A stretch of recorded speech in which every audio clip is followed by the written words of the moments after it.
Olá, pessoal, boa noite. Sejam bem-vindos ao nosso primeiro workshop, Rentabilidade no E-Commerce, Mito ou Possibilidade. Essa é a primeira edição dos workshops que a gente vai estar fazendo ao longo do ano, com o objetivo de educar o público do varejo mais sobre e-commerce, sobre rentabilidade. Então, vai ser muito legal, a gente vai estar trazendo vários convidados. Hoje, nessa edição muito especial, nós trouxemos 2 convidados. Um deles é o Maurício Grandeza, especialista em empresas do varejo, consultor. Outro é o Ricardo Duarte, fundador da consultoria Futuro Varejo, também mais de 24 anos de experiência no varejo. Daqui a pouco vou passar a palavra para eles se apresentarem. E hoje o Felipe não pôde estar participando, infelizmente ele teve um imprevisto, mas trouxemos um substituto à altura, o Pedro Santos, que é responsável pela estratégia global da Instalip. Eu vou me apresentar, eu sou a Vitória Toledo, gerente de eventos aqui da Instalip, a host do evento. Vou esperar só mais uns minutinhos para a gente esperar as pessoas se conectarem, e aí a gente já pode começar. Bom, enquanto isso, vou explicando para vocês como que vai ser a dinâmica do webinar. O Pedro vai trazer um passo a passo para a rentabilidade do e-commerce. Ele vai explicar por que não é um mito, por que a gente pode atingi-la, quais são alguns passos que a gente pode dar para chegar lá. Enquanto isso, o Maurício e o Ricardo vão trocando, compartilhando experiência desses anos deles aí trabalhando com varejo, fazendo consultoria com várias empresas.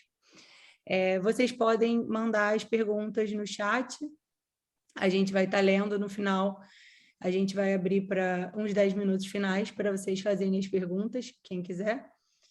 E é isso, vou passar já a palavra para o Pedro, ele pode se apresentar e depois Maurício e o Ricardo se apresentam e a gente começa. Legal. Perfeito, obrigado, Vitor. Bom, me apresentando então, já dá boa noite para todo mundo. Vocês devem estar vendo um sol na minha cara aqui. Para mim ainda não é boa noite, eu não estou fisicamente no Brasil, hoje eu vivo na Colômbia, então aqui ainda são 5 horas da tarde, então por isso um solzinho na cara. Mas para quem está atendendo a gente e vendo o webinar desde o Brasil, boa noite para todo mundo. Obrigado por estar aqui, mesmo depois de um dia longo de trabalho, que eu imagino que todo mundo teve. Então, que a gente puder trazer de conteúdo legal para vocês, que realmente agregue nessa noite de hoje, a gente espera fazer, tá? Assim, só me apresentando, então, bem rapidamente, para depois dar o palco para o Ricardo, para o Maurício. Eu sou um dos fundadores aqui da Instalip no Brasil. Hoje trouxe a tecnologia para cá, né, em dezembro de 2020, e hoje eu estou fazendo a gestão da estratégia global, tanto na parte de operações quanto na parte de vendas. Então, esse é o meu papel na companhia, mas hoje meu papel é só assim, tentar não atrapalhar o Ricardo e o Maurício e no que eu puder aportar aqui de conhecimento dos nossos clientes também eu quero fazer. Tá? Então, só dar a palavra para o Ricardo e para o Maurício rapidinho, para você se pessoal, pode começar você, Ricardo, depois Maurício, e aí a gente começa já bater um papo. Perfeito, boa noite, pessoal. Obrigado aí, como destacou, né, o Pedro realmente depois de um dia cansativo aí de trabalho, está acompanhando, está disposto, né, aberto a agregar novos conhecimentos, é sempre importante. Obviamente, né, esse conteúdo aí também pode ser visto, né, depois, posteriormente, em outro momento, né. Bom, como o Pedro comentou, meu nome é Ricardo Duarte, sou fundador da consultoria Futuro Varejo, né, que nós atuamos com o varejo físico e também no digital. Além disso, também sou fundador de uma empresa de tecnologia chamada SKU Total e também atuo como diretor da Câmara Hispânica do Varejo, que fica em Washington, né? Então, nós temos aí contribuído aí com o varejo, com bastante resultado, com bastante experiência prática, né? Muita metodologia prática. Eu atendo a maior parte dos nossos clientes, eles estão focados ali no pequeno e médio varejo, né? Atuo também com clientes grandes, mas o meu foco mesmo, o foco da nossa empresa está ali com o pequeno e o médio varejo. Então, eu vou trazer bastante essa abordagem aí desses clientes e também de centros distantes, né? Distantes dos grandes centros, né? Então, trazer um pouco aí de cidades aí que estão distantes aí de São Paulo, distante do Rio de Janeiro, distante das grandes cidades aí, trazer um pouquinho dessa realidade aí. Legal. Legal. Bom, eu sou o Grandeza, todo mundo me conhece assim, é mais fácil de lembrar. Eu não gosto de falar de tempo, porque entrega a idade, né, Pedro? Você falou aí, o Ricardo também, 24 anos de varejo, pelo amor de Deus, eu só tenho 22, então eu estou há 22 anos no varejo, comecei como trainee, como todas as funções de loja, coordenador de loja, depois fui comprador, gerente de compras, diretor de compras, e aí fui para o e-commerce em 2004, então estou há 17, 18 anos aí no e-commerce. Fui um dos fundadores do Mercado Livre lá atrás, né? Sou um dos responsáveis pelo que está acontecendo hoje, aí esse impacto enorme, né? Mas a gente aí segurou várias operações de material de construção, como a C&C, alimentos do Carrefour.com, a Onofre, né? A Onofre agora. Então a gente tem bastante experiência liderando operações de e-commerce. Eu já no último ano estou no formato de consultor, então a minha consultoria tem um formato muito mais estratégico e pré-operacional, então diferente do Ricardo, a minha é mais na tomada de decisão e nos caminhos que vão se tomar, fornecedores e soluções que a gente vai adotar, e menos depois no dia a dia. Então a gente costuma tomar um cuidado antes de tomar a decisão para depois não ter que sofrer com as consequências. Então são aí 22 anos de experiência de varejo. Na verdade, a gente se complementa, né, Grandeza? Exato. A gente se complementa. Coincidentemente aconteceu isso aí. Nós três. Pô, a banca está em peso hoje, pessoal. Bom, então, seja para quem está acompanhando agora, para quem vai acompanhar depois, a ideia é a gente trazer conteúdo legal. Igual a Vitória falou no final, podem fazer perguntas, inclusive no meio da conversa, podem já ir mandando as perguntas, que a gente vai ter um momento no final. Igual o Ricardo e o Maurício se apresentar um pouco, trouxeram um pouquinho do contexto, no caso, o Ricardo da sua consultoria, do Maurício também dele, como seu papel de consultor. No final, a gente vai trazer, só para quem não conhece a Instalip, um resumo breve, tá? Mas também a ideia hoje é trazer mais conteúdo. Depois, se vocês quiserem conhecer mais, saber mais da Instalip, podem procurar a gente pelo LinkedIn, enfim, vão ter outros canais e outros momentos para isso. Só para dar um pouquinho de contexto para vocês aí, sobre essa trilha que comentou a Vitória, basicamente hoje a gente está em um dos primeiros workshops que vão ser feitos neste ano, né? Então, como comentou, vão ser um por mês, alguns já têm seus convidados confirmados, alguns ainda faltam, estão a confirmar, mas basicamente hoje a ideia é a gente falar nessa rentabilidade no e-commerce, mas daqui a pouco a gente vai falar mais sobre precificação de produtos, capacitação de time e gestão de tempo e produtividade, toda uma parte muito focada em dados depois em outubro. Vai ser bem legal esse, porque a gente vai falar muito, uma coisa que é muito difícil para muitos varejistas é lidar com dados da operação e conseguir fazer o uso desses dados para tomar de decisão. Então, a gente vai inclusive trazer pessoas da Nilson para conversar com a gente. Depois, em novembro, a gente vai falar um pouquinho de aprendizados dos nossos clientes, então aí já é trazer um pouquinho de histórias dos clientes da própria Instalip para vocês, então vocês não ouvirem de mim, ouvirem diretamente dos diretores desses supermercados, o que está sendo feito, não só no Instalip, mas assim, que eles possam compartilhar um pouquinho sobre essa experiência de e-commerce, e no final, em dezembro, a gente vai ter um workshop presencial, e esse também é muito legal para quem participar de todos, não vai ter custo, então a gente já vai acompanhando aí quem são os varejistas que estão acompanhando e marcando presença em todos esses webinars, vão ter possibilidade já de participar desse workshop, tá bom? Legal. Bom, igual a gente comentou, assim, a ideia é a gente falar sobre rentabilidade no e-commerce. Acho que antes da gente tratar desse tema diretamente, esse é um tema que está assim, muito em voga já há bastante tempo, mas principalmente depois do início da pandemia, quando muitos supermercados entraram nessa operação meio de cabeça, né? Sem saber muito qual era o melhor caminho, mas por uma necessidade muito latente era necessário. Depois que começou essa operação, começou a ver que não é simplesmente abrir um e-commerce, né? Não é simplesmente falar que a loja vai ter duas pessoas ali separando o produto e alguém para passar no caixa, e um motoqueiro. Obviamente é uma operação muito mais difícil, não só de se executar, mas de se manter rentável.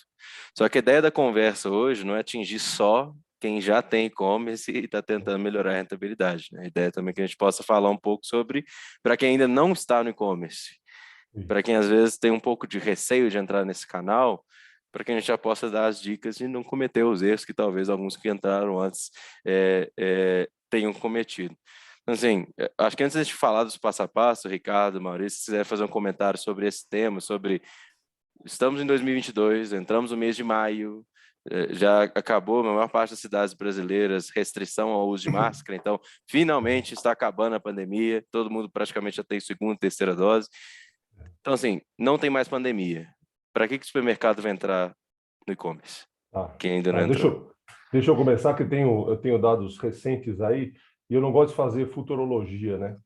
Mas acho que tem 2 dados que me chamam muito a atenção no e-commerce, né? Então, primeiro, o Brasil não está entre os top 10 com maior participação de e-commerce no varejo total. Então, nós estamos falando dos top 10 com 20% de participação do e-commerce no varejo total, 30%, 40%, até 50%, que é o caso da China. Então, aí tem Inglaterra, Estados Unidos, tudo com participação bem alta. Mas nós somos, por outro lado, o 4º mais acelerado. Então, é o país entre os 4 top no mundo que mais cresce em e-commerce. Então, quer dizer o seguinte, nós vamos chegar lá, né? Nós vamos chegar nos 20%, nos 30%, talvez até nos 40%. Então, não depende da pandemia, essa tendência ela é global, o consumidor está aqui, né? O Brasil é campeão mundial de horas no celular, então, com 5,4 horas por dia por usuário, nós somos número 1 no mundo, né? Então, não à toa que o e-commerce vai crescer, porque a gente está aqui, a gente está deixando de fazer outras atividades, ir nas lojas, ir para academia, ir jogar sinuca, né? Ir jogar bola, o pessoal está ficando aqui. Então, é muito tempo na frente do celular e o e-commerce está aí para atender às necessidades do consumidor. Então, eu acho que a pandemia acelerou sim, mas a gente continua muito mais acelerado que a maior parte dos países. Aqui na América do Sul nós também somos o mais acelerado e a gente vai buscar uma participação. Então, não tem como escapar. Isso é o futuro. Essa participação ela vai acontecer. A gente vê a queda no fluxo de lojas, né? Então, o varejo tem... Como é que os varejos têm solucionado isso? Aberto cada vez mais lojas. Por quê? Porque o consumidor está escapando, né? Nas mesmas lojas, a queda de fluxo. Porque está migrando para o digital. Então, isso aí não é mais um mistério. É a realidade e a gente tem que estar atento para isso, né? Sem dúvida. Complementando aí também as colocações do Maurício, do Grandeza, vamos dizer assim. Bom, o que a gente tem, né, enquanto cenário, né? Nós temos um cenário aí pós-pandemia, onde, quando a gente olha para a prática, nós temos alguns desses varejistas que entraram de paraquedas, né? Então, foram literalmente na onda e foram empurrados, né, para essa onda. Não necessariamente eles queriam ter entrado nessa onda, mas tiveram que entrar. O que a gente está vendo, o que eu estou enxergando aí junto com os nossos consultores, olhando para os números deles, né? E aí eu vou focar mais aí nesses caras aí de médio porte ali. Quando eu digo cara de médio porte, é aqueles que estão até uns 800 milhões aí de faturamento, tá? 1 bilhão, 800 a 1 bilhão de faturamento. O que acontece? Esse cara, ele entrou para o e-commerce, né? O foco dele é a loja física, ele entrou para o e-commerce e aí teve um boom, né? As vendas realmente dispararam inicialmente e houve bastante descontrole, altos investimentos desnecessários e muito altos, né? Então, a própria equipe, falta de estruturação na equipe.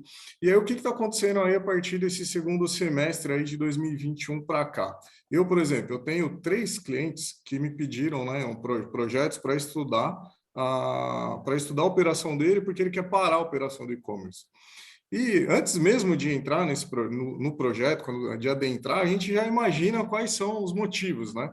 Então, essas questões de investimento, não colocou processo, não tem equipe, foi fazendo de qualquer jeito, sem nenhum tipo de estratégia. Passa o quê? Quando você tem o pós-pandemia, para muitas cidades do país, cidades, principalmente aquelas cidades de até 100 mil habitantes, 50 mil habitantes, ir no supermercado ainda faz parte ainda do convívio social, ainda é importante ainda. E ele não sabe ainda como lidar com isso. Então, ele vê ali uma queda em pedidos e ele acredita que, poxa, essa operação não faz mais sentido para mim. Mas ele não está usando a força do Omnichannel. Então, por exemplo, eu tenho 3 clientes que estão estudando. E pior, eu tenho 2 projetos que eu iniciei recente, né, no mês anterior, de clientes que, quando a gente foi contratado para fazer um trabalho no varejo físico, e aí quando a gente chegou, eles tinham praticamente acabado ali há um mês atrás com a operação do e-commerce. Porque é aquela história, mas não dá, me dá prejuízo. E quando dá lucro, né, é uma alegria, mas na maioria das vezes é prejuízo ou empata. E aí também não entra no detalhe, né, para aprofundar e entender onde realmente onde está o problema, onde que a gente melhora e qual que é a sinergia com o varejo físico, né? Então, eu vejo que, assim, é um cenário desafiador quando você realmente é forçado a entrar, né, numa onda da qual você não queria. Mas uma vez que você está dentro dessa onda, dá para reorganizar isso e dá para surfar nessa onda. E para quem ainda não está surfando na onda, é aquela história, tem que entrar. Por que tem que entrar na nossa visão? A gente falava de internet, década de 90, as pessoas, internet, o que é isso, né? Início da década de 90.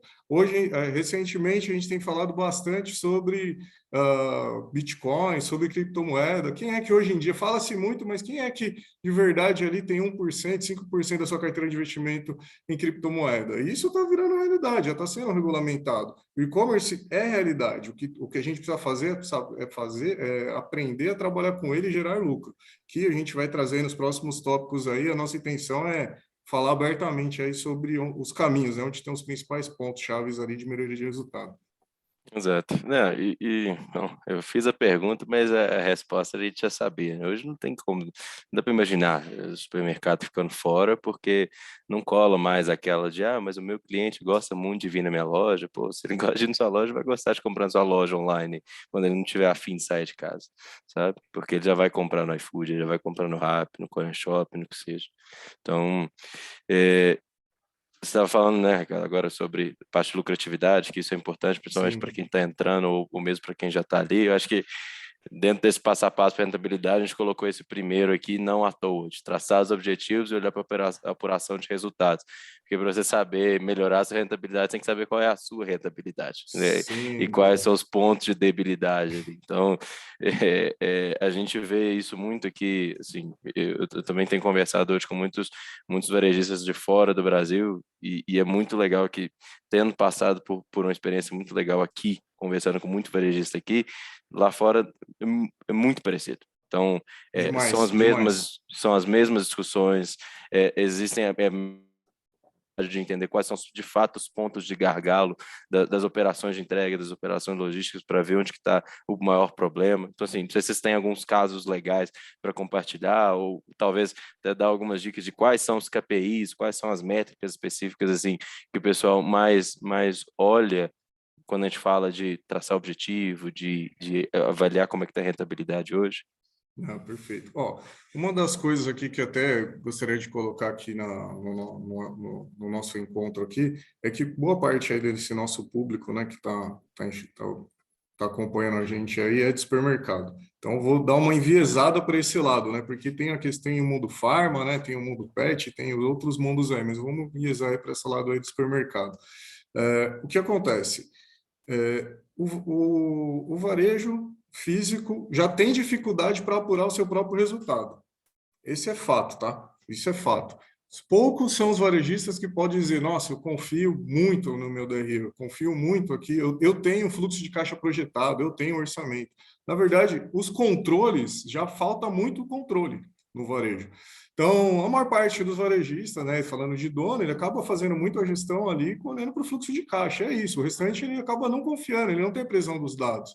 Então, acho que começa por aí. A gente está falando sobre e-commerce, mas o varejo físico também ainda não resolveu. Só que agora é o seguinte, não dá tempo também agora de você vai organizar primeiro o varejo físico, depois para o e-commerce, não. Então, é uma ação que deve ser feita para o varejo físico e para o e-commerce. Então, estruturar uma boa apuração de resultados, né? Então, ter lá a sua área de controladoria, não só deixar, eu tenho um DRE contábil, não. Vamos falar do gerencial. Vamos falar do gerencial e vamos separar as nossas operações para entender o que está acontecendo com as minhas lojas, o que está acontecendo com o meu CD, qual que é a participação disso aqui no e-commerce, qual que é o resultado que o e-commerce está gerando. E aí, sim, olhar para os indicadores de mercado e aí fazer uma comparação que seja justa e adequada. Porque quando você enxerga tudo juntos fica sempre a percepção, é ruim, dá prejuízo, mas quanto? E onde? E não tem essa informação. Então, estruturar uma boa apuração no e-commerce, o primeiro passo é primeiro fazendo o físico, é fazendo o físico, porque quando você resolve o físico, você já resolve o e-commerce. Então, eu vejo que o varejo tem que evoluir nesse sentido, e tem que, por mais que o e-commerce ainda tem uma representatividade pequena, e para aqueles que ainda não entraram, né, é bom estruturar para que você tenha foco, para que você trate isso como um negócio, como uma unidade de negócio apartada do que você está vivendo, para que aí você realmente identifique onde estão os gargalos, né? Onde estão os gargalos e as principais oportunidades de melhoria de resultado. É isso aí. Tá?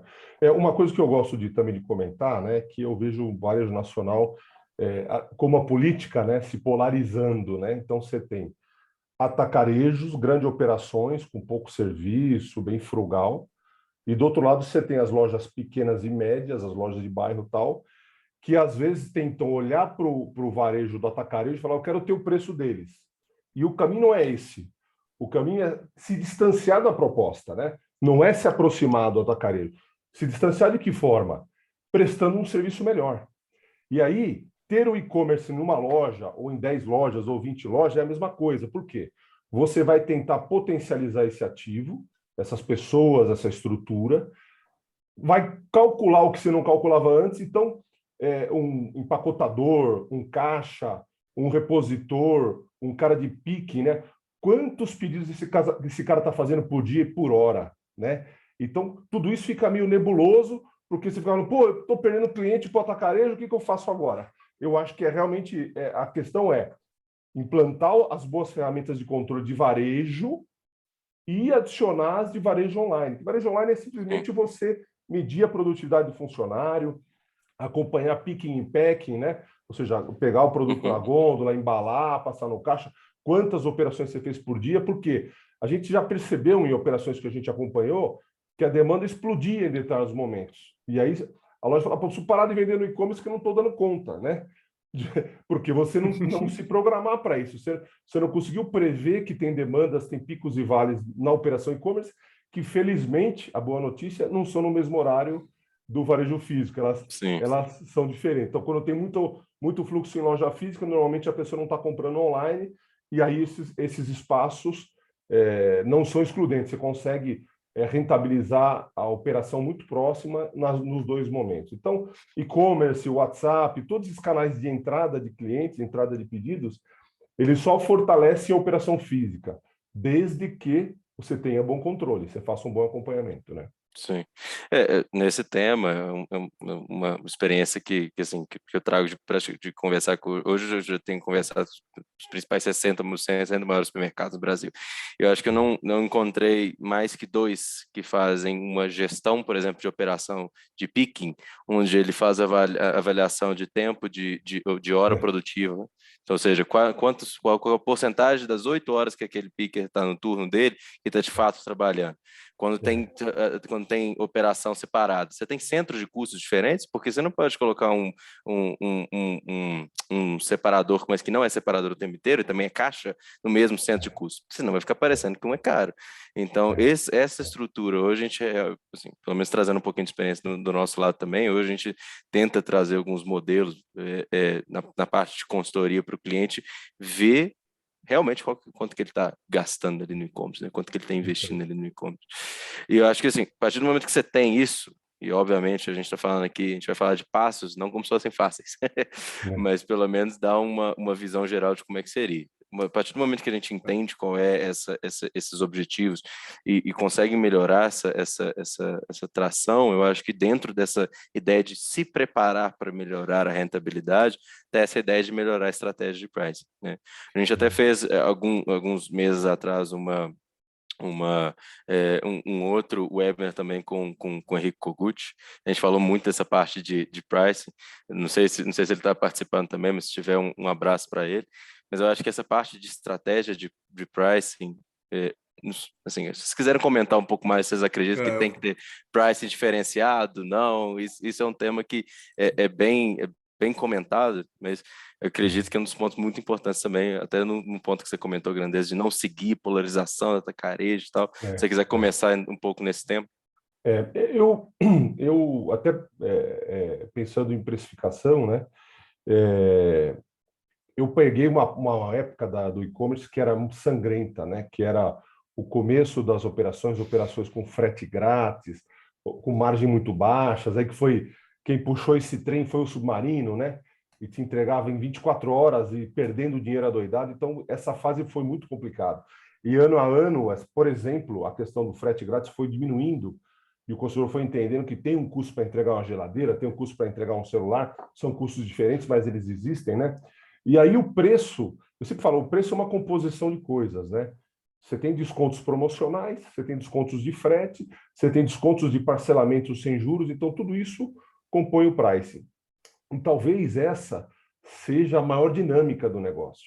Então, diferente da loja física, que você põe uma etiqueta lá e vai trocar essa etiqueta no final da semana, depois de 7 dias, é super importante um foco diário, durante o dia todo, na precificação. E aí fala, pô, Grandeza, mas para perder dinheiro? Falou, não, exatamente pelo contrário, para tentar ganhar algum dinheiro. Então, o pricing bem feito no e-commerce, ele está apontando oportunidades de melhoria da margem, né? Ah, você tem que, pô, estou com excesso de uma cerveja, vou baixar preço, vou acompanhar o mercado, mas todo mundo tirou o pé do preço, eu preciso subir também. Eu não posso ser o cara que está derrubando rentabilidade, né? Então, eu acho que uma boa estratégia de pricing, ela tem que ter objetivo e tem que ter gente olhando para isso. Você não pode pôr um preço lá, virar as costas e falar, não, agora já está tudo certo, eu já fiz a precificação no online e vou fazer como eu faço na loja física, né? É muito diferente, porque o consumidor tem a possibilidade de transitar rapidamente de loja para loja, né? Não, deixa eu entrar um pouquinho também nesse assunto. Esse assunto, para mim, particularmente, gosto bastante. Faço isso desde 2004, né, sistema de pricing, e aí eu fazia na indústria, depois eu fui também lá para o varejo. Então, é um tema que é... Entregando a idade aí, o grande. Entregando a idade aí. Tá 24 anos fazendo pricing. Cara, eu gosto desse tema aí, gosto desse tema aí do pricing. O que acontece? Eu vou fazer só um gancho com esse tópico ainda da apuração, que assim, eu vejo que uma coisa que eu tenho notado, né? Eu vejo cada vez mais a preocupação dos donos preocupados ali em ter um maior controle sobre os números, maior controle sobre os resultados, não só olhar para o fluxo de caixa, né? Que é importantíssimo, fundamental, obviamente, mas ele também está olhando agora os indicadores de performance. Tanto que como que eu consigo medir isso, né? Conversando com eles e o próprio pedido sobre serviços, né? Então, tem aumentado a procura de clientes pedindo para a gente fazer auditoria sobre os números, mas não a auditoria no sentido de que, assim, cara, mostra para mim onde está o meu dinheiro, porque eu estou olhando aqui no caixa e eu não estou vendo aquele dinheiro que estão me mostrando no DRE, né? Onde está isso? Me mostra como funciona isso, né? Então, eu vejo nesse sentido. E aí, quando a gente olha para a questão do e-commerce, eu vejo que uma tomada de decisão que ele tem que ter, olhando para os números bem apurados, cara, tratar o e-commerce como um diferencial competitivo, não é só mais algo. Ele deve ser um diferencial competitivo. Mas também é importante ter em mente que isso não essa jornada de resultado aí, ela não é de 100 metros, cara. Ela é maratona, não vai acontecer no curto prazo, né? Né? As pessoas falam muito, mas, cara, não é assim. As coisas vão acontecer realmente no longo prazo. E aí, quando a gente olha para o pricing, e aí eu vou ser bastante polêmico aqui. Eu estudo bastante, né? Eu, junto com o time aqui, a gente estuda bastante a questão dos números e funciona mais ou menos da seguinte forma. Quando a gente está falando em pricing, melhorar a imagem do cliente, quando a gente está falando em varejo físico, os nossos resultados têm ido até aproximadamente uma média de 2,5 a 3 pontos percentuais de melhoria de resultado, de lucro bruto. Esses são os resultados que a gente traz só usando técnicas de price junto ali ao varejo físico. Ok, no e-commerce a gente tem... e aí o varejo físico, ele tem uma questão com relação à margem, que é os patamares de margem, que varia em torno de 25 a 29. Estou falando do supermercado, não estou falando aí do atacarejo. O atacarejo a gente vai ter uma prática diferente. A gente vai ter uma prática aí de 18, alguns casos 16, aí depende mesmo aí da operação. Dependendo do atacarejo, se for um atacarejo regional, vai ter até 22, por exemplo, né? Falando de números médios, né? Dos números que eu conheço ali de clientes. E aí, quando a gente olha para o varejo físico, então, a gente se depara aí com de 25% a 29% de margem. E aí, o que eu vejo no e-commerce é os caras transferirem essa margem para o e-commerce. Esse lucro bruto de 25% a 29%. E eu vejo todo mundo se degladiando para reduzir a despesa com a logística, reduzir a despesa com as vendas, que, pô, cara, é fundamental, e reduzir. E eu vejo pouca discussão, tá, mas aí, como é que a gente aumenta esse lucro? Como que a gente aumenta o lucro bruto? Então, eu vejo que onde está, na minha visão, e essa visão aí é para todo o varejo, né? Todo o varejo, né? Quando eu faço algumas comparações e essas experiências que o Pedro comentou, de estar falando com outras redes de outro país, eu, a partir de quando eu fui fazer parte aí, né, recentemente, ali, em meados de 2021, fazendo parte da Câmara Hispânica, eu acabo tendo abertura também de outras redes e projetos também que eu toco fora também do país, a gente acaba tendo alguns comparativos. E eu cheguei à seguinte constatação com o meu time. Cara, para ir para o e-commerce, não dá para ir com no mesmo mix de margem que você tem no físico. Você tem que aumentar. E essa de aumentar, cara, dá trabalho? Dá um trabalho do caramba, cara. E os números não é para ficar de 25 a 29, você tem que almejar 40. Cara, Duarte, você é louco, 40 é muita coisa. Cara, é 40. Assim, pelos todos tudo que a gente tem feito, visto, você tem que buscar esse 40 para esse negócio dar resultado consistente. Aí você vai falar, pô, mas aí vou aumentar meu preço? Como é que é isso? Não, é mix de margem, é um deles, mix de margem. Então, você vai ter ali produtos que você vai baixar, produtos que você vai aumentar. Mas não é só isso. O price, como eu disse, no varejo físico, ele vai até 2,5, 3. Tem casos que vai um pouquinho menos, tem casos que pode ser um pouquinho mais de lucro, né? De aumento de lucro, só usando técnica de price. E aí, quando a gente olha para o e-commerce, assim também como o varejo físico, você não para só na técnica de price, você tem que melhorar outras coisas. Então, você vai melhorar. No caso do e-commerce, o que eu vejo aí com bons olhos? É realmente aumentar a participação de uma forma drástica de produtos de curva ABC. Por que eu estou falando esse termo curva ABC, que é o termo mais utilizado no varejo, tá? Não vou ficar, minha intenção aqui também não é ficar falando ali um linguajar do que as pessoas não estão acostumadas, né? Principalmente esse cara que está começando a querer vir para o varejo e ele fica até confuso com tantos termos, né, utilizados, né? Então, basicamente, a gente está falando de cauda longa. Vamos pegar a participação desses itens tem que ser maior. E aí, para fazer isso, você tem que trabalhar extremamente bem o sortimento, e o sortimento não é estático, ele é vivo e vivo para caramba. Algoritmo de recomendação, fundamental. Fundamental você ter um bom algoritmo de recomendação de produto. O cliente, você tem que ter um algoritmo de tal forma que você realmente antecipe a vontade daquele cliente. Não adianta só você ter uma plataforma de e-commerce e ficar esperando que esse cara vai tomar as decisões de compra como ele faz no físico. Porque se for isso, basicamente ele vai buscar os mesmos produtos da mesma forma e não vai engordar a sua participação de produtos de curva B e C. Para vocês terem a ideia, a gente está falando que os produtos de curva A, vamos só alinhar aqui o conceito, né? Produto de curva A, a curva ABC dá para ser composta de diversas métricas, mas uma das métricas que o varejo físico tem mais utilizado é a curva A, 50% da venda, a curva B 40% da venda e a C 10% da venda. Então, a concentração de itens de curva A é muito... Você tem poucos itens que representam 50% da venda, isso é natural. Então, o que a gente tem que fazer? Um movimento de aumentar essa cauda longa aí de B e C para aumentar a margem. Esse é fundamental. Então, eu vejo que pricing, a grosso modo, técnica de price, vai tirar uns de 2,5 a 3 pontos percentuais. E aí, o restante você vai vir com bom sortimento e algoritmo de recomendação pesado. Aí tem as outras contas, né, que a gente vai olhar para despesa, etc e tal, mas tem que olhar mesmo, despesa tem que olhar. Mas vamos lá, gente. Nós temos o Americanas. Não sei se até tem pessoas aí que trabalham em Americanas, mas eu tive a oportunidade de trabalhar com diversos profissionais americanos, tenho grandes amigos. Cara, olha só os caras, onde eles entram, né, meu? Estamos falando de 3G, eles entram secando os custos. Os caras são bons nisso. Eles são bons em secar o custo. E mesmo assim, não é uma operação que a gente pode falar, meu Deus do céu, que maravilha, eu estou ganhando dinheiro para caramba. Não é. Então, cara, vamos olhar para o outro lado, lucro. Temos que aumentar o nosso lucro. Ah, mas aí o mercado é bruto demais, é muita guerra de preço. Tá? O que você vai fazer de diferente? Como é que você melhora o nível de serviço, né? Como é que você vai melhorar o seu nível de serviço? E aí, pegando até esse exemplo da própria Americanas, vamos olhar o resultado deles. Eu também sou, né, acionista também, pequeno acionista, obviamente, está acompanhando os resultados. E, pô, você vê que uma das alavancas de melhoria de resultado deles foi abrir mais lojas. Então, eles fizeram a abertura de mais lojas e venderam 3 vezes mais de onde eles não tinham loja, nas regiões. Então, olha, o e-commerce cresceu onde eles tinham, houve abertura de lojas, cresceu 3 vezes mais.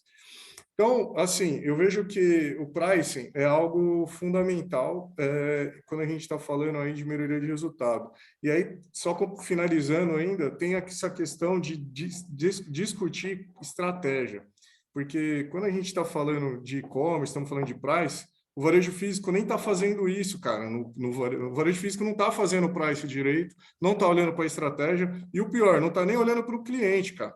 Não está nem olhando para o cliente, que é o fundamental. Antes de você definir a sua estratégia, você tem que, cadê? E esse meu cliente? Quem é esse meu cliente que eu quero atrair? Então, o Maurício comentou, né, citou muito bem essa questão do atacarejo, né? Pô, chega um atacarejo, o cara entra em desespero, o que eu vou fazer, etc e tal.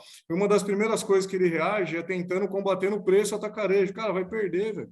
Vai perder, não é despesa e abaixa o preço. Esse não é o jogo, cara. Você está num jogo diferente. Então, qual que é o posicionamento? O que o seu cliente espera, né? Então, acho que esse é um ponto ali que... acho que, assim, do webinar tem diversos pontos, mas eu diria que, assim, o lucro, é importante, aumentar o lucro, aumentar o lucro. Só para reforçar o que o Ricardo falou, do sortimento é super importante. A cerveja que mais vende no online não é a cerveja que mais vende no físico, a gente sabe disso, né? Heineken é campeã e tal. E tem uma coisa que o varejo eletrônico, varejo de bens duráveis já tem e vai chegar no varejo alimentar, é a precificação dinâmica. Então, a partir tem sortimento e tal, e a precificação dinâmica é o seguinte: esses itens de guerrilha aqui, que decisões eu tomo? Assim, não é diariamente, é várias vezes ao dia. A precificação dinâmica ela é uma realidade nos produtos de bens duráveis, e ela vai vir também para o alimentar, porque a gente tem que buscar, como você falou, tem que buscar cada centavo de lucro a partir dessa precificação, né? Isso é super, super legal. É um mercado de centavos, né, Grandeza? E aí, acho que vocês foram bem felizes nos comentários, porque foram bem complementares. O Maurício falou um negócio muito interessante, que é pricing dentro de e-commerce não é a mesma coisa de pricing no varejo físico. Você tem estratégia de frete, você tem estratégia de múltiplas compras, então você tem uma coisa dentro do e-commerce que vai além. Você tem estratégias de recorrência, então você ter ali uma fidelidade com o cliente, obviamente você tem um cartão fidelidade, mas você pode atrelar coisas diferentes à estratégia do e-commerce. Eu acho que uma das coisas mais legais que eu ouvi dentro, assim, desses meus últimos anos aqui, já tendo contato com varejo, é que não só para price, tá? Para compras, para marketing, é muito importante que o varejo tenha equipe para o e-commerce.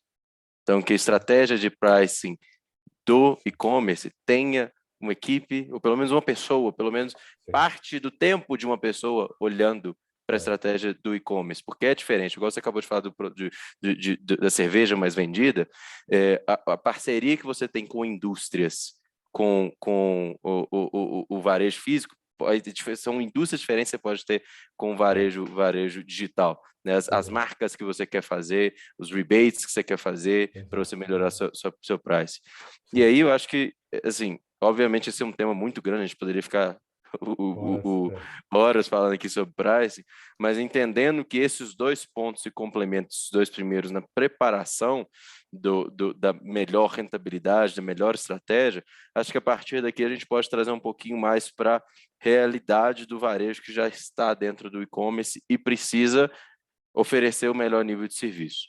Então, aqui dentro desse passo 3, a gente está falando de stage em todos os lugares, pois o seu concorrente também está. E eu acho que se a gente passar mais um slide, o ponto 4, a gente até fala sobre um ponto que está conectado com isso, que é a questão de alinhar muito bem a estratégia de loja física e loja virtual. Porque na prática o que a gente vê é que assim, ainda hoje existe a discussão de será que eu tenho que ter e-commerce ou será que eu tenho que ter loja física? Será que eu tenho que ter e-commerce ou estar no marketplace? E a gente nunca escuta a estratégia de como que eu faço o meu cliente comprar em todos esses canais. Eu vou trazer um exemplo de um cliente nosso, depois eu vou devolver a palavra para vocês, mas basicamente a gente estava fazendo a implantação da Instalip dentro de uma operação, eu fui visitar essa operação para conhecer a loja, né, para a gente ter realmente mais embasamento da aderência à tecnologia, dos processos, tudo. E assim, caminhando pela loja, eu percebi que assim, eles já tinham e-commerce há mais de ano. E eu olhei e falei assim, por que nenhum dos seus checkouts tem uma plaquinha falando assim, compre no e-commerce? Por que nenhum lugar da sua loja fala, compre no e-commerce? Aí responderam o seguinte, né? Nessa oportunidade eu estava com o CEO da empresa. Falei assim, cara, a gente ainda tem um medo muito grande do cliente comprar no e-commerce e sair da minha loja. Falei, mas vamos qual segurar que é, ele. qual que é a diferença? Eu perguntei, qual que é a diferença dele comprar na loja e dele comprar no e-commerce? Não, na loja ele pode ter compra de impulso, na loja ele vai ter uma experiência diferenciada. Então, porque, cara, você contratou isso ali para ter isso no seu e-commerce, para você ter também toda essa estrutura aí dentro. Você não ter esse medo de, cara, no meu e-commerce, minha loja física, eu já estou muito mais seguro que eu vou ganhar dinheiro, já sei minha margem. Pare o mundo que eu quero descer, né? Para o mundo aí que eu quero descer, para mim não dá o e-commerce. É complicado mesmo, é complicado. Eu acho que se eu pudesse desenhar um cenário perfeito, eu iniciaria uma rede de supermercado hoje, a primeira loja não ia ter separação. Se eu pudesse começar... Por que a gente busca separação? Porque a gente sabe que é um filho novo que fica sem leite. Quando você tem uma mãe e ela precisa alimentar um monte de filhos, você põe o e-commerce na parada, esse filho morre de fome, né? É assim na maioria das operações que a gente viu, o Ricardo também viu, coloca esse cara, coloca um assistente ali. Outro dia eu vi, contratando a empresa procurando um gerente de e-commerce nível assistente. É isso que as empresas estão fazendo, né? Eles estão deixando um negócio marginal, e aí não dá certo mesmo. Então, se eu pudesse iniciar o meu negócio de varejo hoje, uma rede de varejo hoje, eu ia ter uma operação omnichannel. E ela ia nascer assim e não ia ter separação. Ia estar todo mundo trabalhando para o mesmo cliente. Então, isso é fácil de falar e é muito difícil de fazer, né? Porque você mistura as bolas. Sim. Você começa a falar, pô, eu estou com muito separador, está tomando tempo, eu estou tirando o cara da padaria. Então, todos esses atritos só ocorrem porque você está tratando o e-commerce como um objeto estranho. Né? É um cara, esse cara é o cara da e-commerce. Não, esse cara é o cara da loja. Ele não é um cara do e-commerce. Está todo mundo trabalhando para o mesmo consumidor. E o consumidor pode querer comprar hoje à noite, à meia-noite, no online, porque acabou algumas coisas em casa, e amanhã ir buscar na loja. Puta, isso é super legal. Abriu a loja, eu estou pegando que acabou o açúcar aqui em casa. Eu preciso do açúcar, né? Preciso do café. É o mesmo cliente. Ah, não, mas esse cara ele começou no e-commerce, ele vai ser tratado por outras, vai ser atendido por outras pessoas. Não é, né? Eu acho que o grande desafio é isso, é fazer a transformação, que não é fácil. Essa transformação digital das empresas é muito difícil. Tanto é que tem gente que está abandonando. Tá o exemplo do Extra, né? O GPA, o que o GPA fez? Tá bom, tá aqui o atacarejo e tá aqui o pão de açúcar com serviço. Esquece o Extra que eu não consigo fazer. Eu não vou transformar o Extra, não consigo transformar o... Porra, o tamanho do Extra. O cara falou, não consigo. Então eu vou para o preço, estratégia de preço atacarejo, estratégia de serviço, pão de açúcar e e-commerce. É isso, cara. Né? Aí você vê como é tão difícil a transformação. Então, acho que o recado é como fazer as coisas funcionarem, não deixar o e-commerce morrer de fome e fazer essa integração, trazer resultado. Senão, tem um cara que está o braço cruzado porque ele é do e-commerce. Porra, não está ajudando na loja? Né? Isso não faz sentido, né? Otimização E o inverso é o mesmo, né? Então, porra, tudo isso tem que ser complementar. Eu conheço operações que têm delivery do cara que compra na loja e não tem carro, mas não tem delivery de e-commerce. Então, tem um caminhão que faz entregas para o cidadão de classe C, D, que não tem dinheiro para ter um carro, ele vai lá, faz a compra dele, aí deixa lá e vai embora. E aí faz o delivery da compra, mas não faz delivery de e-commerce, né? Então, porra, não faz sentido, né? Não faz sentido. Tem que explorar, tem que expandir essa abrangência, né? Complementando também aí que o Grandeza está falando, uma coisa que eu vejo como dificuldade, né, que a gente tem aqui no país, é a questão da qualificação das pessoas. Então, eles têm muita dificuldade, cara. A dificuldade é muito grande. Poxa, eu estou num negócio novo e quem é que vai tocar isso para mim? Quem que pode me orientar? E aí, isso a gente vai falar desde profissionais diretos, até mesmo consultorias, né, também especializados, que podem falar e ter propriedade ali de dizer, ó, eu sei o que eu estou dizendo, eu sei o que eu estou falando, eu não sou um aventureiro, não, e não estou fazendo só uma consultoria, porque alguns vídeos que eu vi ali na internet, eu aprendi, estou te falando um monte de meia dúzia de abobrinha, não. Então, eu vejo que existe uma dificuldade de pessoas, né? Então, eu acho que... Sim. E essa dificuldade de pessoas, você tem isso também...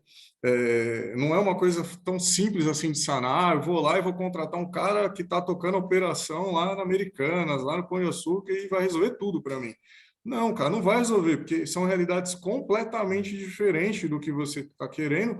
E quando esse cara for vir, ele conhece aquele universo. Então, o que ele vai fazer? Ele vai querer colocar aquele universo no seu Aquele negócio. universo. Uhum. E aí não é assim, não é todo profissional que tem aquela, né, tem aquela capacidade de olhar e falar, pô, pá, isso aqui é diferente, cara. Eu estava num time ali da Série A e agora eu estou indo num time de Série B e sei aqui que tá começando ainda. O cara ele tá bem longe ainda da Série A. É outra realidade, cara. Não dá para eu pegar avião e ir jogar lá no Ceará e pegar avião, não. A gente vai de ônibus, sabe? Então, acho que esse é um gatilho importante com relação à qualificação de pessoas, para que você tenha as pessoas qualificadas, para que elas façam o que o Grandeza colocou, de você ter bem alinhado o varejo físico como online para tratar de uma forma só. E isso é algo que também, assim, buscar no mercado não está resolvendo, não é simples assim. Então, eu vejo que a solução, né, que eu tenho visto, até recomendado para clientes, assim, cara, capacitar internamente. Poxa, Sim. mas aí eu não tenho ninguém para capacitar, cara. Traz um profissional sênior, traz ali consultoria, traz quem já fez e ouve opiniões diferentes e constrói necessária. E muitas das vezes você vai ver que está trazendo uma, duas, três visões e você fala, cara, dessas três visões eu vou ter que dar um temperinho aqui e vou gerar um novo processo de fazer, um novo jeito de fazer. Faça do seu jeito, né? É que nem a gente estava falando a gente está falando de vários de formatos, né? Falar de canais, de formatos de lojas e de e-commerce, cara, existem várias possibilidades, né? Existem várias. Qual que é a melhor que se adequa a você? Qual que dá Vai um depender, resultado, né? né? Não, Qual que dá um resultado? E isso que você falou, assim, é muito assim. A Instalip é uma empresa de tecnologia, mas o que a gente mais traz de diferencial é consultoria, porque é isso que você falou. Hoje, muito supermercado, muito varejista de maneira geral, apesar de serem integrados, estar em evento, aí você vê os diretores, os donos em eventos e tudo, mas na hora de conversar para falar assim, ei, vamos trocar experiência sobre nossas operações? Não tem. Então, assim, as pessoas que precisam ser capacitadas, você não precisa necessariamente capacitá-las só dentro de casa, né, Às vezes pode, nas conversas e nas interações e nos fóruns e tudo, Você sabe, Pedro, que teve uma experiência interessante em 2011. Eu era o diretor do e-commerce do Carrefour, e-commerce de bens duráveis, né? Então, o Carrefour vendia celular, geladeira, telefone, etc., né? Micro-ondas e tal. E aí a gente falou, pô, nós temos que ir para o alimentar, que é o nosso core. Então, pô, temos que lançar o e-commerce alimentar no Brasil. O que a gente fez? Não teve jeito. Eu parei o que eu estava fazendo, foi ficar 9 meses conduzindo um hipermercado. Eu fui ser diretor da loja, um diretor de uma loja de hipermercado. Porque eu falei, não, eu não vou conseguir entender esse negócio. Vender FLV, né, vender congelados, tem quebra, tem um monte de coisa. Como é que nós vamos colocar? Não é vender celular, é muito mais complexo, né? Sim. E é o que o Ricardo falou, não tinha gente para fazer. Não tinha no mercado. Vamos pegar esse cara que ele manja. Não tem. E continua não tendo, porque as operações, como foi citado, elas entraram a forceps, né?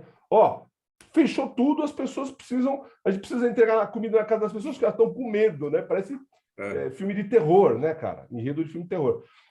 Então, eu fiquei 9 meses entendendo o diabo era a dinâmica de uma loja de alimentar para poder tentar trazer o modelo que funcionasse para online. Então, ainda é um desafio, e a gente imagina que o empoderamento dessas pessoas é a saída. Porque não tem um Grandeza, não tem um Ricardo que vai chegar e falar, não, agora resolveu. Não vai, cara, não vai. Os gerentes de loja, os gerentes de departamento de seção, todo esse pessoal vai ter que ter uma carga de digital. Né? E não fizeram isso porque não deu tempo. Então agora você está com o pepino aí. O cara não conhece, não entende esse negócio e você tem todos os tipos de frição e de atrito na operação, né? Estão falando no meu pontinho aqui que a gente está com o tempo contado, então eu vou fazer o seguinte, eu vou ajudar... tem perguntas, né? Exato, isso que eu ia falar, tem perguntas aí. O que eu vou fazer? Essa parte de Instalip, eu imagino que quem está aqui e já nos conhece, quem ainda não nos conhece, assim, daqui a pouco eu mostro um slide com QR Code para você seguir nossa página. Vamos pular essa parte de falar sobre a gente. Vamos finalizar esse ponto 5 e 6 aqui. E aí a gente entra nessa parte de pergunta, porque eu vi muita pergunta legal aqui, perguntas sobre marketplace, perguntas sobre rentabilidade, perguntas ainda sobre price. Então, assim, acho que um tema que a gente pode fechar nesses 5 e 6 a gente falou sobre pricing, a gente falou sobre melhorar o entendimento de onde estão os gargalos na rentabilidade, quais são os objetivos, assim, o tipo de cliente que você tem define um pouco os objetivos que você tem com o seu e-commerce também, se é para ser um potencial muito forte, se é para potencializar a sua loja física. A gente comentou muito sobre esses temas, e eu acho que no tema 5 e 6, que é gestão de operações e processos, e conectar a operação com a jornada do cliente, acho que tem 2 pontos aqui que são bem legais a gente comentar. Papel da tecnologia nessa melhora de processos. Hoje eu ainda converso com muitos supermercados que fazem as coisas no papel, que usa o WMS para fazer separação em loja, não tem comunicação com o cliente final, não tem otimização de rota ali dentro do supermercado, porque é feito para um ambiente estático, que é o ambiente de armazém, não é feito para o ambiente dinâmico, que é o ambiente de loja. Então, talvez a gente possa citar um pouquinho sobre essa parte de tecnologia em gestão de operações. E o sexto é assim, o que é conectar a operação com a jornada do cliente? O cliente quer ter visibilidade do processo. Hoje, eu conheço muito poucos supermercados que oferecem para o seu cliente o que o Rappi oferece. Quer ver onde é que está o motorista? Quer ver como é que está o processo? Quer conseguir comunicar com o motorista em tempo real? Eu conheço muitos supermercados que, assim, muito poucos supermercados que realmente conseguem fazer esse processo de e-commerce ser o seu melhor serviço. Querem fazer a parte de FLV, de vinho, ser uma super experiência, esquece um pouco dessa parte de e-commerce. Então, se vocês quiserem fazer um comentário nesses 2 pontos, um pouco sobre melhorar esse nível de serviço para reduzir esse custo de aquisição, né? Melhorar essa retenção, que é o que a gente está falando aqui, melhorar a rentabilidade, reduzir custo, e o custo de aquisição é muito grande quando você oferece um serviço ruim e o cara compra uma vez só e para. Se vocês quiserem comentar um pouco sobre esse ponto e sobre esses pontos de tecnologia, a gente fecha essa parte de passo a passo e aí a gente abre para perguntas. Beleza, pessoal? Tá bom. Aí, fica à vontade. Vou. Então, com relação ao processo, né, algo que a gente atua bastante, né, com relação ao processo, gestão. Então, mais uma vez, falta bastante gestão. Então, é um pouco até mais do mesmo, né? E aí é chover no molhado, é arroz com feijão, mas é o arroz com feijão que precisa ser bem feito. Então, alguns tópicos importantes. Indicador, você pode ter muitos, né? Você tem centenas, milhares de indicadores, mas qual realmente são os relevantes? Qual o modelo de gestão? Nesse modelo de gestão, que tipo de reunião, quem tem que se reunir com quem vai falar com o quê, quais são as ações, porque muita reunião é pouco, né, muita iniciativa e pouco acabativa, né, que a gente vê bastante, né. Acho que modelo de cobrança, reconhecimento, treinamento, e na parte, falando de tecnologia, né, para que a gente realmente, porque o foco é aumentar a produtividade, né, e basicamente é pessoas, processos, tecnologia.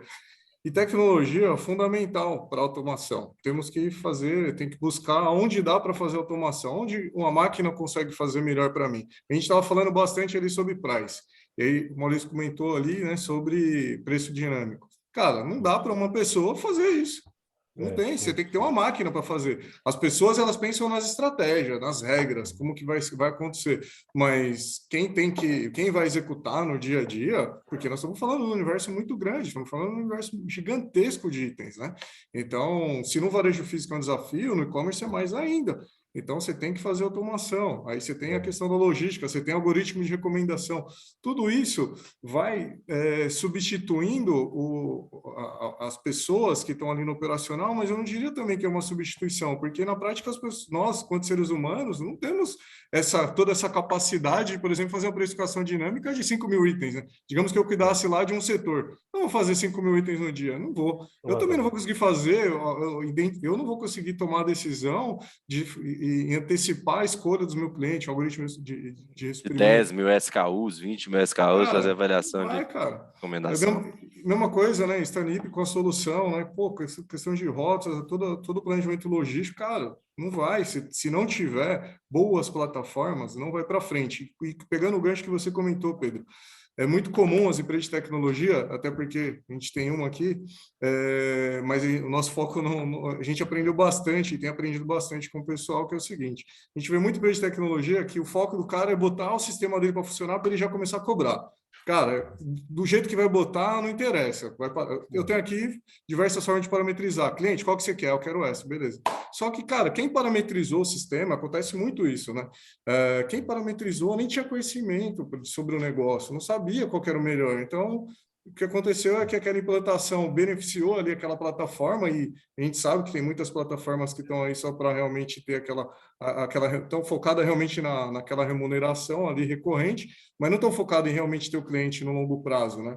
Sim. E aí, que é o caso, né? A gente está falando aqui sobre um tema e não estamos falando de funcionalidades da Stanlip, que a Stanlip entrega, né? A gente está agregando aqui realmente no intuito de trazer um conhecimento diferente para quem já está e para quem pretende entrar, de tal forma que eles sejam mais assertivos, né?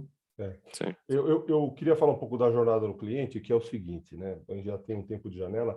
Qual foi sempre a choradeira, o mimimi do varejo?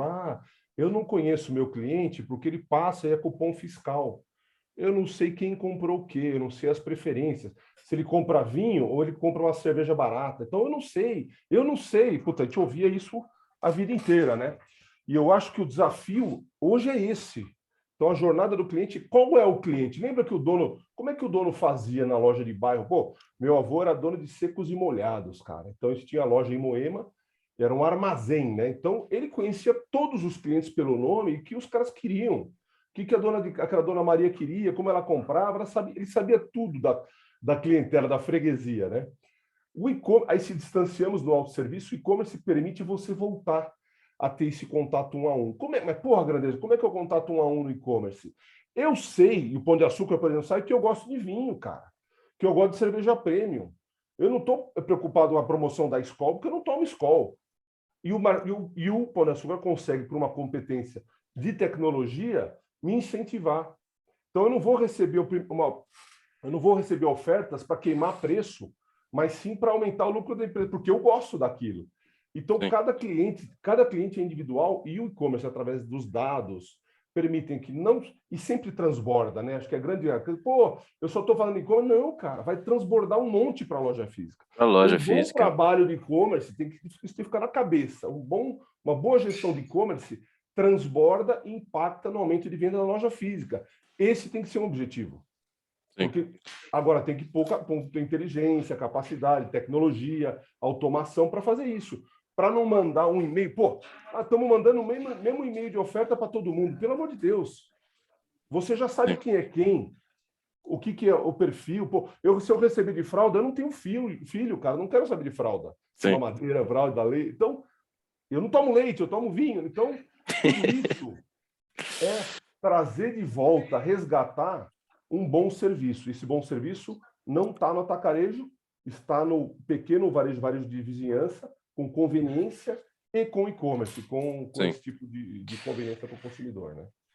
Com certeza. E aí, assim, se a gente pegar todos esses pontos, se a gente colocar isso dentro de uma linha, não uma linha do tempo, né, mas assim, uma linha de estrutura, a gente está falando de entender bem esses indicadores, fazer uma boa estratégia de price que está conectada a todos os momentos de compra, então está conectada à escolha dos produtos, ele está conectado à recorrência de compra, está conectado à escolha do frete, tipo de entrega, que está conectado com o tipo de serviço que você entrega.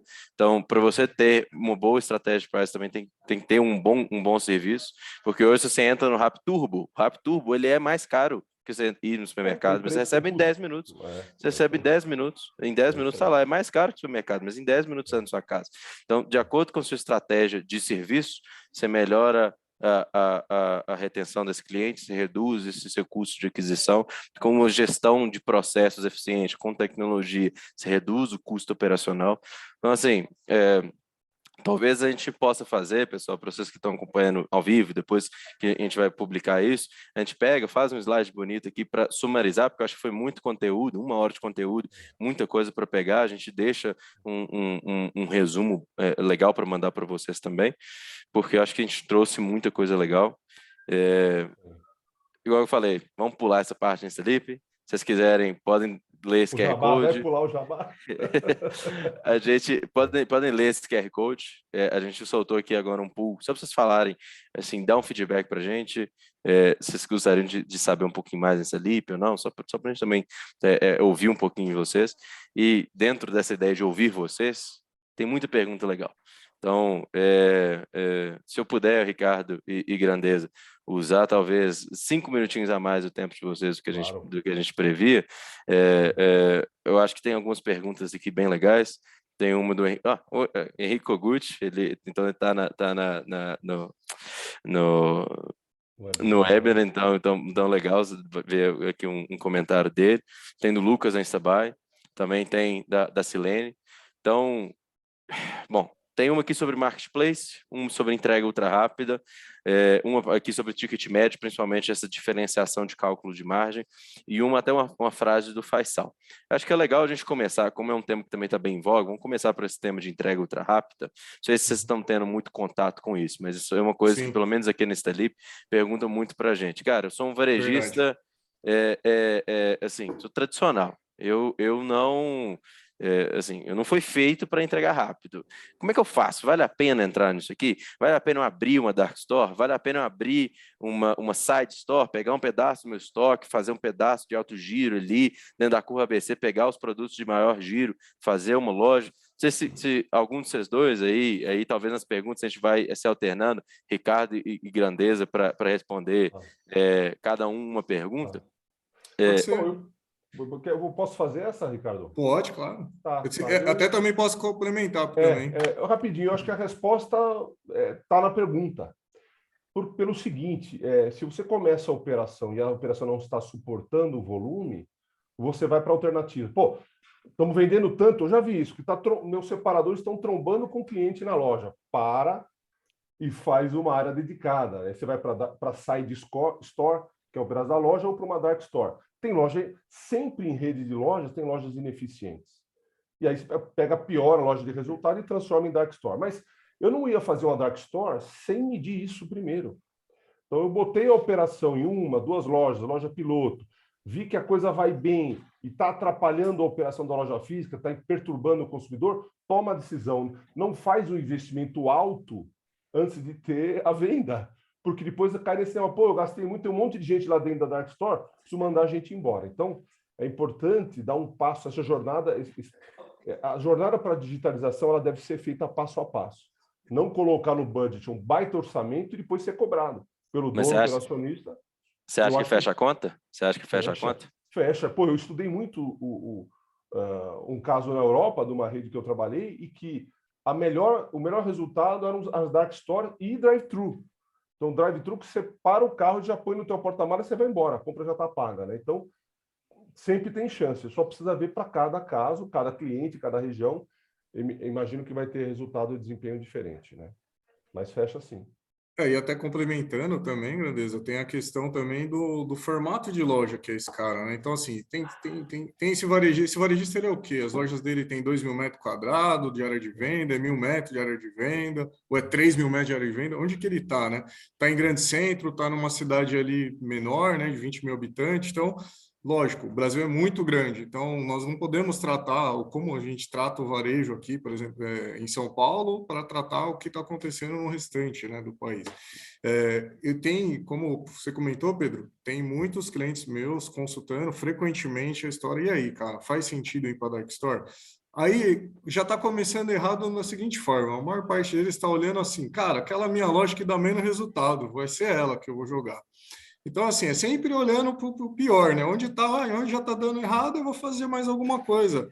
E aí vai dar mais uma coisa errado, cara, porque senão, você não está pegando o seu filé mignon, né? Vamos, cara, já está ruim a sua loja. Esse negócio, o que você vai colocar lá, a chance também é que vai continuar ruim.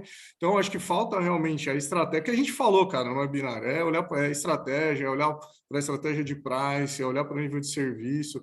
A conta fecha se você olhar para tudo isso. Se não olhar, não. Agora, assim, dos números que eu conheço, das redes que trabalham nesse formato que eu conheço, nenhuma está fechando a conta. E aí não está fechando a conta por conta de todos esses pontos aí que a gente também falou.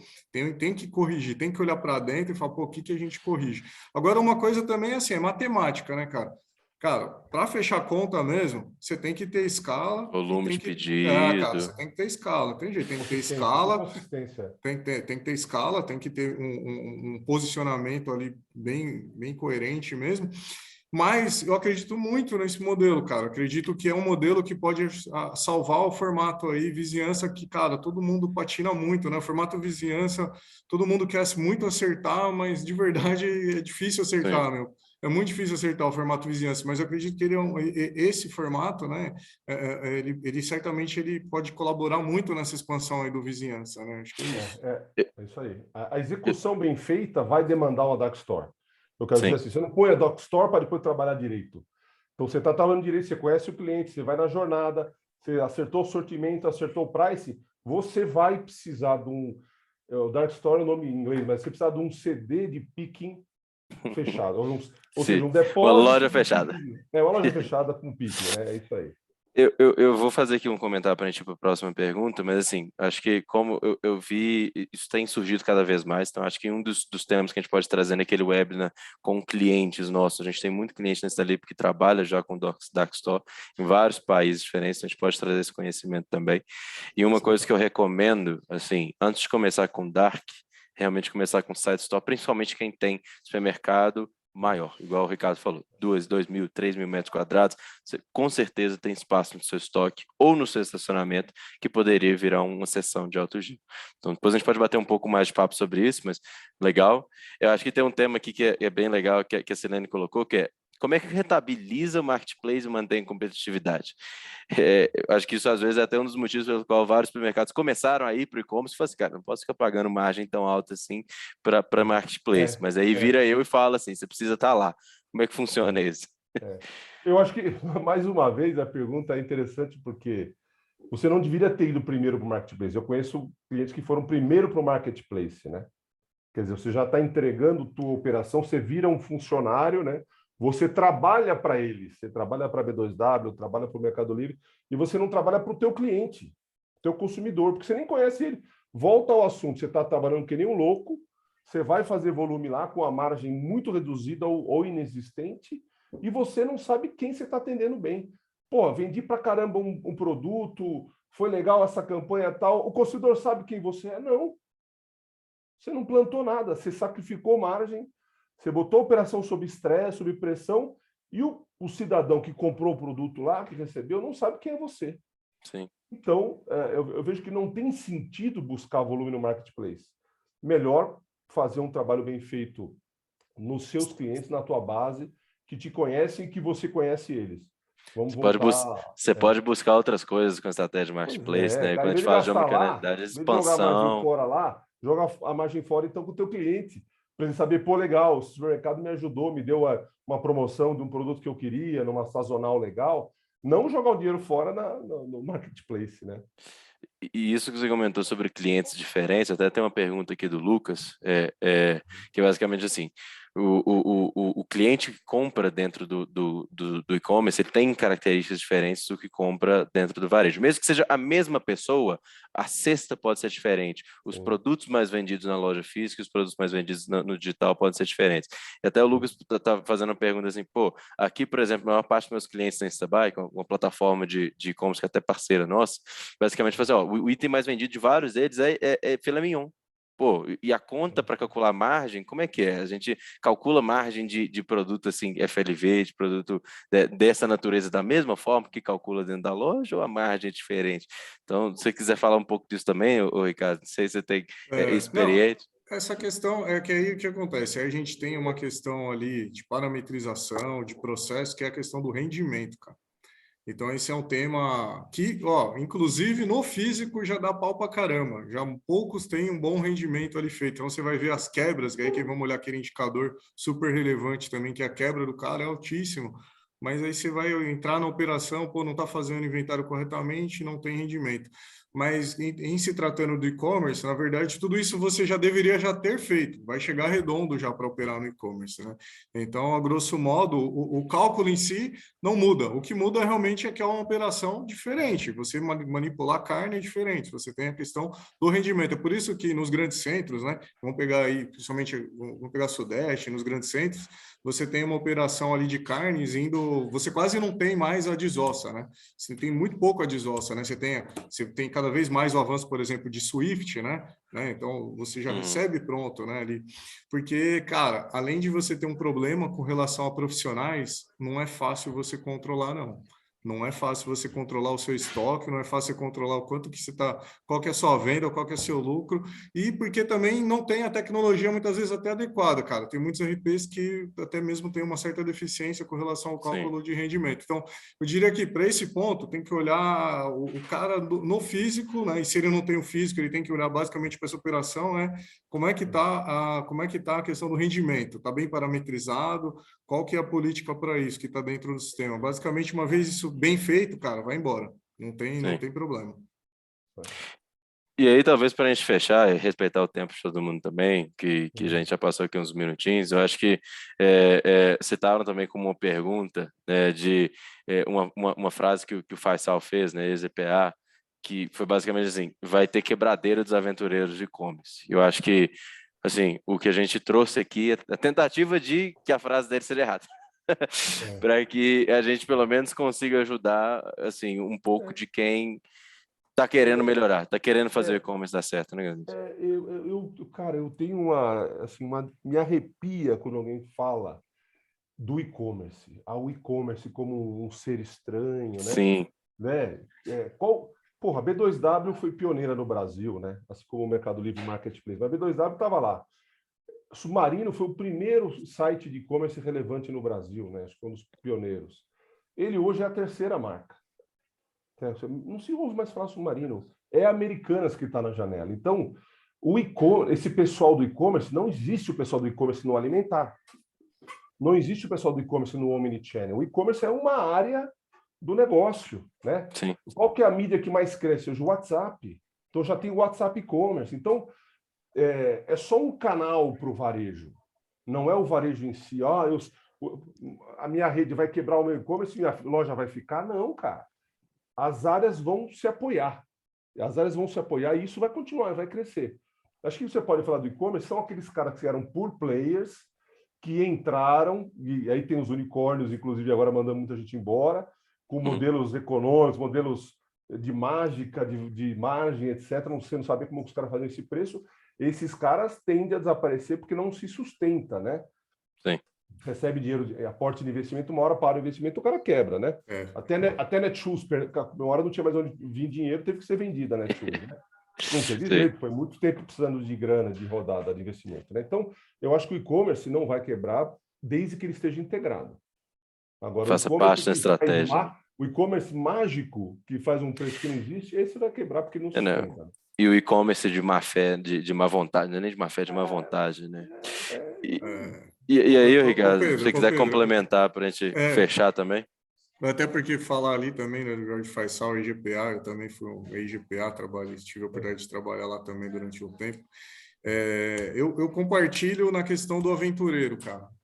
Cara, o que você dispor a ser aventureiro, você vai quebrar mesmo. Se você é um aventureiro, você vai quebrar. Eu, de fato, vejo. Eu iniciei o webinar comentando ali de clientes que eles não quebraram, mas a operação de e-commerce fechou. Né? E tem mais 3 que pediu estudo para, cara, e aí, avalia para mim se eu devo fechar mesmo. E assim, eu acho que se você não levar isso com seriedade, não botar uma estratégia, não considerar isso como um diferencial competitivo, esquece, cara, não é para você e vai dar errado. É o que a gente estava falando da Dark Store. Pô, o cara vai pegar a pior loja, vai jogar lá a operação, vai dar pau, vai dar... a Dark Store não funciona. Cara, mas já não funcionava, só a loja não funcionava. Né? Então, eu vejo que é isso. Eu acho que a gente vai passar por um momento, a gente tem um momento agora também que a gente está vivendo, que não podemos, né, desconsiderar, que é um momento de inflação, né, absurdo, uma inflação que nós temos no nosso país, mas é uma inflação também global, temos ainda uma guerra rodando, e nesse meio tempo as coisas têm que acontecer, cara, as coisas vão acontecer, eu converso com muitos varejistas aí, os caras, eles estão um pouco ressabiados, mas continuam dispostos a continuar na expansão, eu diria que eles estão mais abertos para a tecnologia, estão mais abertos a ouvir um pouco mais. Então, eu acho que esse tipo de evento, né, esse bate-papo que a gente está fazendo, eu acho que tem que ter, cada vez mais, ter um ecossistema trazendo mais dados, mais informações, mais gente falando sobre isso, vai fortalecer bastante isso, e os investimentos serão também mais assertivos. Acho que também Sim. tem a questão da seriedade dos profissionais que assessoram esses varejistas, a mostrar para eles, como o Grandeza comentou, poxa, ele indicar, tem muitos fornecedores, cara, mas qual que realmente vai atender? Né? Você vai fazer uma viagem, você vai descer para o litoral, você precisa realmente de uma Ferrari, cara? Faz sentido isso? Você vai levar sua família, a Ferrari vai te atender? Então, acho que ter esses profissionais também com expertise, experiência para orientar é fundamental aí nessa jornada. Com certeza. Pessoal, já vamos despedindo aqui, somente não passar muito do tempo. Tá bom. Eu vou agradecer muito. Assim, já está de noite, já está a luz artificial aqui, né? Até aí, né? Até aí tá de noite. Aqui já está de noite, eu imagino que vocês também. Muito conteúdo legal. Eu queria agradecer de verdade mesmo, Ricardo, Grandeza, pelo tempo, por trazer tanta experiência, por assim não ter receio e de falar, não ter papas da língua de falar assim a realidade de alguns clientes de vocês, de experiências a viveram. Então, achei bem legal que vocês trouxeram realmente essa experiência operacional. Eu vou usar esses últimos pontos de vocês dois como suas falas finais, se vocês quiserem só se despedir de todo mundo. E agradecer também todo mundo que participou, ficou até o final também.